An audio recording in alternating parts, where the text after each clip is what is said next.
എല്ലാവർക്കും നമ്മുടെ പുതിയ വീഡിയോയിലേക്ക് സ്വാഗതം. ഇന്നത്തെ നമ്മുടെ റെസിപ്പിയെ ചപ്പാത്തിയും പൂരിയും അതുപോലെ തന്നെ അപ്പത്തിൻ്റെയൊക്കെ കൂടെ കഴിക്കാൻ പറ്റിയ നല്ല സൂപ്പർ ടേസ്റ്റി ആയിട്ടുള്ള ഒരു കറിയാണ്. രാവിലത്തേക്കൊക്കെ ആണെങ്കിലും വളരെ എളുപ്പത്തിൽ അതുപോലെ തന്നെ നല്ല ടേസ്റ്റിൽ തയ്യാറാക്കിയിട്ടെടുക്കാൻ പറ്റിയ ഒരു കുറുമയാണ്. ഒരുപാട് തേങ്ങ ഒന്നും ഉപയോഗിക്കാതെ ഈ ഒരു രീതിക്ക് ചെയ്യുകയാണെങ്കിൽ നല്ല കുറുകിയിട്ടുള്ള ഒരു ഗ്രേവി നമുക്ക് കിട്ടും. അപ്പോൾ ഇതെങ്ങനെയാണ് തയ്യാറാക്കുന്നതെന്ന് നമുക്കൊന്ന് കണ്ടു നോക്കാം. ഈ ഒരു വീഡിയോ കണ്ടുകൊണ്ടിരിക്കുന്ന സമയത്ത് നിങ്ങൾക്ക് ഇഷ്ടപ്പെടുവാണെങ്കിൽ മറക്കാതെ തന്നെ ഒരു ലൈക്ക് ബട്ടണും കൂടെ ഒന്ന് ക്ലിക്ക് ചെയ്യണേ. ചാനൽ ഒന്ന് സബ്സ്ക്രൈബ് ചെയ്ത് സപ്പോർട്ടും കൂടി ചെയ്യുക. അപ്പോൾ നല്ല കിട്ടിലും ടേസ്റ്റി ആയിട്ടുള്ള ഈ ഒരു വെജിറ്റബിൾ കുറുമ റെഡിയാക്കാനായിട്ട് നമുക്ക് ഇതിലേക്ക് കുറച്ച് വെജിറ്റബിൾസ് ആവശ്യമാണ്. അപ്പോൾ അതിനായിട്ട് ഒരു മീഡിയം വലിപ്പമുള്ള ഉരുളക്കിഴങ്ങ് ഇതുപോലെ ഈ ഒരു വലുപ്പത്തിൽ ഞാനൊന്ന് കട്ട് ചെയ്തെടുത്തിട്ടുണ്ട്. ഒരുപാടങ്ങ് ചെറുതാക്കണ്ട, ഈ ഒരു വലുപ്പത്തിലിട്ടാൽ മതി.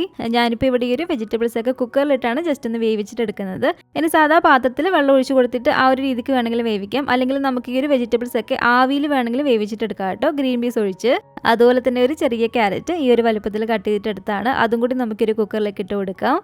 പിന്നെ നമുക്കിതിലേക്ക് വേണ്ടത് ഇതുപോലൊരു അരക്കപ്പ് അളവിൽ കോളിഫ്ലവർ ആണ്. കോളിഫ്ലവർ ഇപ്പോൾ ഇല്ലെങ്കിൽ ഒഴിവാക്കാന്നാണ് കേട്ടോ. അതുപോലെ തന്നെ ഒരു അരക്കപ്പ് അളവിൽ ബീൻസും എടുത്തിട്ടുണ്ട്, ഈ ഒരു വലുപ്പത്തിൽ കട്ട് ചെയ്ത്. അതും കൂടി നമുക്കൊരു കുക്കറിലേക്ക് ഇട്ട് കൊടുക്കാം. പിന്നെ നമുക്കിതിലേക്ക് വേണ്ടത് ഇതുപോലെ ഒരു 3/4 കപ്പ് അളവിൽ ഗ്രീൻ പീസ് ആണ്. സാധാരണ ഡ്രൈഡ് ഗ്രീൻ പീസ് വെള്ളത്തിലിട്ട് നന്നായിട്ടൊന്ന് കുതിർത്തി എടുത്തിരിക്കുന്നതാണ് കേട്ടോ. അപ്പോൾ ഗ്രീൻ പീസ് ഒരു 3/4 കപ്പ് ഇട്ട് കൊടുത്തിട്ടുണ്ട്. ഇതിലേക്ക് നമുക്കൊരു 1.25 കപ്പോളം വെള്ളം ഇതുപോലെ ഒഴിച്ചു കൊടുത്തിട്ട് ആവശ്യത്തിനുള്ള ഉപ്പും ഒരു 1/4 ടീസ്പൂൺ അളവിൽ മഞ്ഞൾപ്പൊടിയും കൂടി ഇട്ടൊന്ന് ഇളക്കിയിട്ട് എടുക്കുക. എന്നിട്ട് ഇതുപോലെ ഒരു കുക്കറിൻ്റെ അടപ്പ് വെച്ചിട്ടൊന്ന് ക്ലോസ് ചെയ്തതിന് ശേഷം നമുക്കിതൊന്ന് വേവിച്ചിട്ടെടുക്കാം. അപ്പോൾ എനിക്കിപ്പോൾ ഈ ഒരു കുക്കറിൽ ഹൈ ഫ്ലെയിമിൽ തന്നെ ഒരൊറ്റ വിസിലടിക്കുമ്പോഴത്തേക്കും തന്നെ നന്നായിട്ട് ഈ ഒരു വെജിറ്റബിൾസ് ഒക്കെ വെന്ത് കിട്ടും. അപ്പോൾ കുക്കറിൻ്റെ അനുസരിച്ച് ചിലപ്പോൾ 1-2 വിസിൽ വേണ്ടി വന്നിരിക്കും. അപ്പോൾ ഇതുപോലെ ഒരു വിസിലടിച്ച് അതിൻ്റെ ആവിയൊക്കെ നന്നായിട്ട് പോയതിന് ശേഷം ഒന്ന് തുറന്ന് നോക്കുക. ഇതിപ്പോൾ ഇവിടെ നന്നായിട്ട് നമുക്ക് വെന്ത് കിട്ടിയിട്ടുണ്ട്. ഇനി അഥവാ വെന്തിട്ടില്ലെങ്കിൽ ഒരൊറ്റ വിസിലും കൂടെ അടുപ്പിച്ച് നമ്മളൊന്ന് വേവിച്ചിട്ടെടുത്താൽ മതി.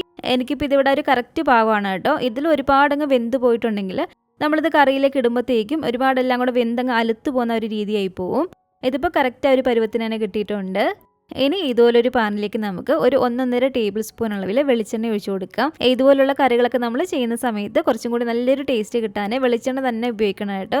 ഇതൊരു 2 ഗ്രാമ്പു അതുപോലെ തന്നെ 2 ഏലക്കായ, ഇതുപോലെ വളരെ ചെറിയ 2 കഷ്ണം കറുവപ്പട്ടയും കൂടി ഇട്ട് കൊടുക്കാം. കറുവപ്പട്ടയൊന്നും ഒരിക്കലും കൂടി പോകരുത്, കൂടി പോയിട്ടുണ്ടെങ്കിൽ ഒരു കുത്തലുണ്ടാകും നമുക്ക് ഈ ഒരു കറിക്ക്.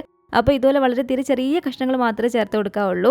ഇനി ഇതിലേക്ക് ഒരു 3/4 ടീസ്പൂൺ അളവിൽ മുഴുവനായിട്ടുള്ള കുരുമുളകും ഒരു 1/2 ടീസ്പൂൺ അളവിൽ പെരിഞ്ചീരകം കൂടി ചേർത്ത് കൊടുത്തിട്ട് നന്നായിട്ട് നമുക്ക് ഇളക്കിയിട്ടെടുക്കാം. ഇനി നമുക്കിതിലേക്ക് ചേർത്ത് കൊടുക്കേണ്ടത് ഒരു മീഡിയം വലിപ്പമുള്ള സവാള ഇതുപോലെ നീളത്തിൽ കട്ട് ചെയ്തിട്ടെടുത്താണ്. അപ്പോൾ സവാളയും കൂടി ഇട്ട് കൊടുത്ത് അതിലേക്ക് കുറച്ച് ഉപ്പും കൂടി ഒന്ന് ഇട്ട് കൊടുക്കുക, പെട്ടെന്ന് വഴറ്റി കിട്ടാൻ വേണ്ടിയിട്ട്. ഇനി നമുക്ക് നന്നായിട്ട് ഇളക്കി കൊടുത്തിട്ട് സവാള ഒന്ന് വഴറ്റിയെടുക്കാം. സവാള അത്യാവശ്യം ഇതുപോലെ ഒന്ന് വഴറ്റി വരുമ്പോഴത്തേക്കും ഇതിലേക്കൊരു 4 പച്ചമുളക് ഇതുപോലെ നെടുകെ കീറിയതും കൂടി ഇട്ട് കൊടുക്കുകയാണ്. നമ്മുടെ ഒരു എരിവിനനുസരിച്ച് വേണം കേട്ടോ ഇതിലേക്ക് നമ്മൾ പച്ചമുളക് ചേർത്ത് കൊടുക്കാൻ വേണ്ടിയിട്ട്. ഈ ഒരു കറിയിലേക്ക് നമ്മൾ ആ ഒരു കുരുമുളകും അതുപോലെ തന്നെ ഈ ഒരു പച്ചമുളകൊക്കെ ചേർത്ത് കൊടുക്കുന്നുള്ളൂ, വേറെ മുളക് പൊടി ഒന്നും ചേർത്ത് കൊടുക്കുന്നില്ല. അപ്പം നമ്മുടെ ഒരു എരിവിനനുസരിച്ച് ഇതിലേക്ക് നമ്മൾ പച്ചമുളക് ചേർത്ത് കൊടുക്കുക. ഇത് ഒരുപാട് എരിവില്ലാത്തതാണ് കേട്ടോ. നല്ല എരിവുള്ള പച്ചമുളകൊക്കെ ആണെങ്കിൽ നിങ്ങളുടെ എരിവിനനുസരിച്ച് മാത്രമേ ചേർത്ത് കൊടുക്കാവുള്ളൂ. 1 ടീസ്പൂൺ അളവിൽ ഇതുപോലെ വെളുത്തുള്ളി കട്ട് ചെയ്തതും തീരെ ചെറിയൊരു കഷ്ണം ഇതുപോലെ ഇഞ്ചിയും കൂടി ഇട്ട് കൊടുക്കാം. എന്നിട്ട് വീണ്ടും നമുക്ക് നന്നായിട്ടൊന്ന് ഇളക്കി കൊടുക്കാം. ഇതുപോലെ ഒന്ന് ഇളക്കിയെടുത്തതിന് ശേഷം ഇനി നമുക്കിതിലേക്ക് ചേർത്ത് കൊടുക്കേണ്ടത് ഒരു മീഡിയം വലിപ്പമുള്ള തക്കാളി ഇതുപോലെ നീളത്തിൽ കട്ട് ചെയ്തിട്ടെടുത്താണ്. അപ്പോൾ ഈ ഒരു തക്കാളിയും കൂടി ഇനി ചേർത്ത് കൊടുത്തിട്ട് നന്നായിട്ടൊന്ന് വഴറ്റിയെടുക്കുക. നല്ലപോലെ തന്നെ ഇളക്കി കൊടുത്ത് തക്കാളിയും ഇത് കണ്ടില്ലേ ഈ ഒരു പരിവായിട്ട് നമുക്കൊന്ന് വഴണ്ടി കിട്ടണം. ഇതുപോലെ ഒന്ന് വഴണ്ടി കിട്ടിയാൽ ഒരു 1/4 ടീസ്പൂൺ അളവിൽ ഞാൻ മഞ്ഞൾപ്പൊടി ഇട്ട് കൊടുക്കുകയാണ്. അതുപോലെ തന്നെ ഒരു 1/2 ടീസ്പൂൺ അളവിൽ മല്ലിപ്പൊടിയും കൂടി ഇട്ട് കൊടുത്ത് ആ ഒരു പൊടികളുടെ ആ ഒരു പച്ചച്ചെവിയൊന്ന് മാറ്റിയിട്ടെടുക്കാം. അപ്പോൾ പൊടികളുടെ ആ ഒരു പച്ചച്ചെവിയൊന്ന് മാറി വരുമ്പോഴത്തേക്കും ഫ്ലെയിം അങ്ങ് ഓഫ് ചെയ്ത് കൊടുക്കുക. ഇനി ഇതിലേക്ക് ഞാനൊരു 5 ടേബിൾ സ്പൂൺ അളവിൽ തേങ്ങയും കൂടി ചേർത്ത് കൊടുക്കുകയാണ്. ഈ ഒരു കറിയിലേക്ക് നമുക്ക് ഒരുപാട് തേങ്ങ ഇടുന്ന ആവശ്യമില്ല, നമ്മളിതെല്ലാം കൂടെ കൂട്ടിയിട്ടാണ് അരച്ചിട്ടെടുക്കുന്നത്. അപ്പോൾ തേങ്ങ ഇതുപോലെ ഒരു 5 ടേബിൾ സ്പൂൺ, അതായത് ഒരു 1/2 കപ്പിലും കുറച്ച് താഴെ മാത്രം ചേർത്ത് കൊടുത്താൽ മതി. ഇതുപോലെ തേങ്ങ ചേർത്തിട്ട് ജസ്റ്റ് ഒന്ന് ഇളക്കിയതിന് ശേഷം വേറൊരു പാത്രത്തിലേക്ക് ഇതൊന്ന് മാറ്റി കൊടുക്കുക. ആ ഒരു പാത്രത്തിലിരുന്ന് ഇതിൻ്റെ ചൂട് നന്നായിട്ടൊന്ന് കുറഞ്ഞ് കിട്ടണം. അപ്പോൾ ഇതുണ്ടല്ലോ ഇതിൻ്റെ ചൂട് നന്നായിട്ട് കുറഞ്ഞതിന് ശേഷം ഇതൊരു മിക്സിയുടെ ജാറിലേക്ക് ഇട്ട് കൊടുക്കുക. ഇനി നമുക്ക് ഇതിലേക്ക് വേണ്ടത് ഇതുപോലെ ഒരു 10-12ഓളം ക്യാഷ്നട്ട് ആണ്. ക്യാഷ്നട്ട് നമ്മളിതിലേക്ക് ചേർത്ത് കൊടുക്കുന്നത് നന്നായിട്ട് നമുക്ക് ഈ ഒരു കറി ഒന്ന് നല്ല കുറുകി കിട്ടും ആ ഒരു ഗ്രേവി. അതുപോലെ തന്നെ കുറച്ചും കൂടി നല്ല ടേസ്റ്റാണ് കേട്ടോ ഈ ഒരു കറി കഴിക്കാൻ വേണ്ടിയിട്ട്. അപ്പോൾ ഇതുപോലെ ഒരു 10-12 ക്യാഷ്നട്ടും കൂടെ നമുക്ക് ഇതിലേക്ക് ഇട്ട് കൊടുക്കാം. ഇനി ഇതിലേക്ക് നമുക്ക് ഒരു 1/4 കപ്പ് അളവിൽ വെള്ളം ഒഴിച്ച് കൊടുത്തിട്ട് നല്ല പേസ്റ്റ് പരുവത്തിൽ തന്നെ ഇതൊന്ന് അരച്ചിട്ടെടുക്കണം. ഇത് കണ്ടില്ലേ ഈ ഒരു പരുവത്തിന് അരച്ചിട്ടെടുക്കാൻ പറ്റിയ വെള്ളം നമ്മളിതിലേക്ക് ചേർത്ത് കൊടുക്കുക. എന്നിട്ട് നല്ല പേസ്റ്റ് പരുവത്തിൽ തന്നെ ഇതുപോലെ ഒന്ന് അരച്ചിട്ടെടുക്കാം കേട്ടോ. ഇനി ഇതുപോലെ ഒരു പാനിലേക്ക് നമുക്ക് വീണ്ടും ഒരു 2 ടേബിൾ സ്പൂൺ അളവിൽ വെളിച്ചെണ്ണ ഒഴിച്ചു കൊടുക്കാം. വെളിച്ചെണ്ണ ഇതുപോലെ ഒന്ന് ചൂടായിട്ട് വരുമ്പോഴത്തേക്കും ഇതിലേക്ക് ഞാൻ കുറച്ച് കടുക് ഇട്ട് കൊടുക്കുകയാണ്.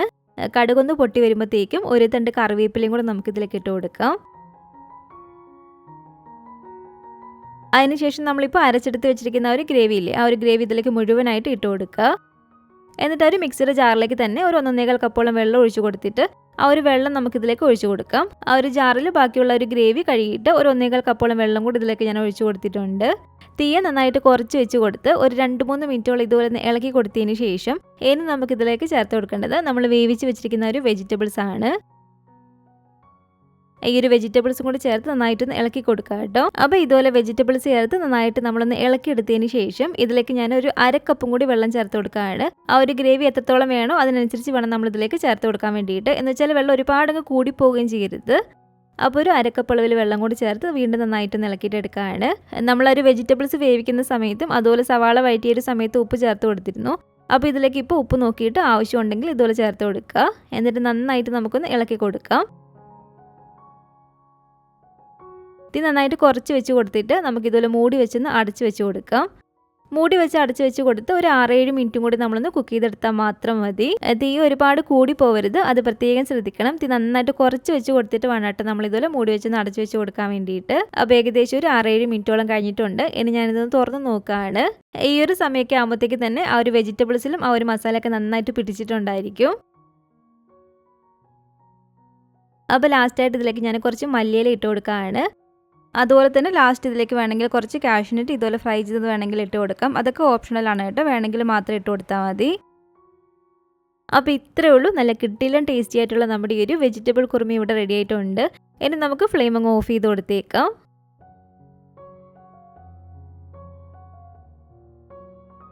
ഞാനിപ്പോൾ ഇന്ന് ഇതിൻ്റെ കൂടെ കഴിക്കാനായിട്ട് ഇവിടെ പൂരിയാണ് കേട്ടോ റെഡിയാക്കിയിട്ട് എടുക്കുന്നത്. അപ്പോൾ ഇതുപോലെ പൂരിയുടെ കൂടെയോ അല്ലെങ്കിൽ നല്ല ചൂടൻ പൊറോട്ടയും ചപ്പാത്തിയും പാലപ്പത്തിൻ്റെ കൂടെ ഒക്കെ കഴിക്കാൻ പറ്റിയ നല്ല കിട്ടിലും ടേസ്റ്റി ആയിട്ടുള്ള ഒരു കുറുമയാണ്.